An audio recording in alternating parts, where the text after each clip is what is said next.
The following is a DW Ancient Egypt production.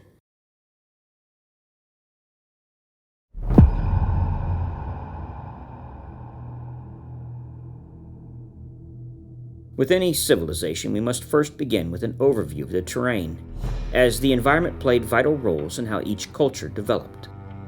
With the Egyptians, these early people began building small communities along the Nile River, which eventually developed into larger towns over time.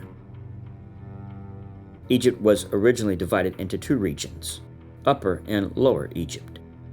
The Nile River flowed north, which was due to the higher mountains in the south. Just keep in mind that Upper and Lower Egypt was based on the flow of the Nile, so Lower Egypt was the delta region, while Upper Egypt was the mountainous terrain in the south.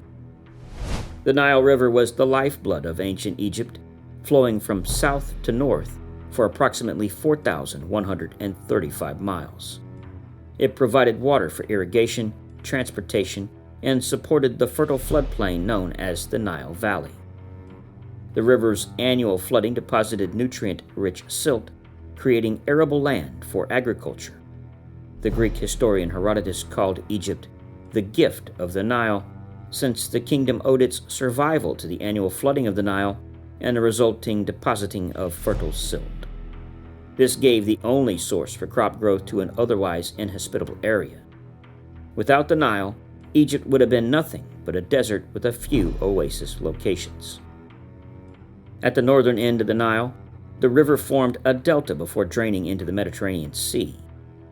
The Nile Delta was a fertile region with a network of distributaries, or branching channels, allowing for the cultivation of crops such as wheat, barley, and flax. The Nile River served as a vital trade route connecting different regions of ancient Egypt. It allowed for the transportation of goods, including agricultural produce, minerals, and luxury items.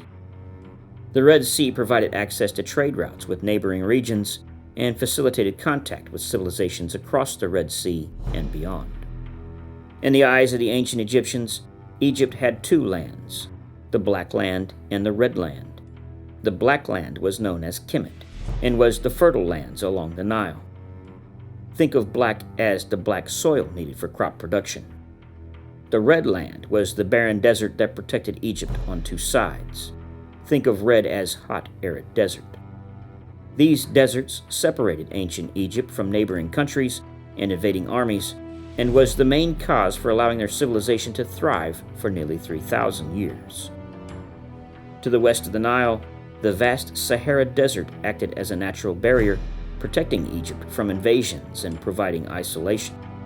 The Eastern Desert, also known as the Red Sea Hills, bordered the Nile Valley on the east. These desert regions were harsh and arid, sparsely inhabited, and mainly served as natural boundaries. While oases existed in the Western Desert, the Eastern Desert was largely empty of habitation, except around a few mines and quarries. Dry lake beds in the Delta and Lower Egypt provided natron, the salt used to preserve mummified corpses. The desert region northeast of Memphis provided valuable stone, including quartzite for grinding and drilling tools, and limestone for building tombs and temples. Copper came from mines in the Sinai Peninsula and the Eastern Desert. Then there was gold. It was said by a Hittite ruler that there was as much gold in Egypt as there was sand. This enormous wealth allowed Egypt to produce timber from the Levant and import other goods into the country, including lapis lazuli, silver, ebony, ivory, and olive oil. Egypt's southern boundary, at the southern edge of Upper Egypt, was traditionally held to be the first cataract. This was an area of harsh rapids and waterfalls some 600 miles due south of the main exit point of the Nile into the Mediterranean. During the Old Kingdom, this was Egypt's farthest extent. During the Middle and New Kingdom periods, however, Egyptian armies pushed further south, as far as the Sixth Cataract, in an attempt to invade and conquer Nubia. Ancient Egypt experienced a distinct seasonal pattern due to its proximity to the tropics. The year was divided into three main seasons: the flood season, the planting season, and the harvest season. The Nile's floodwaters brought relief from the arid climate and provided fertile soil for the agricultural productivity.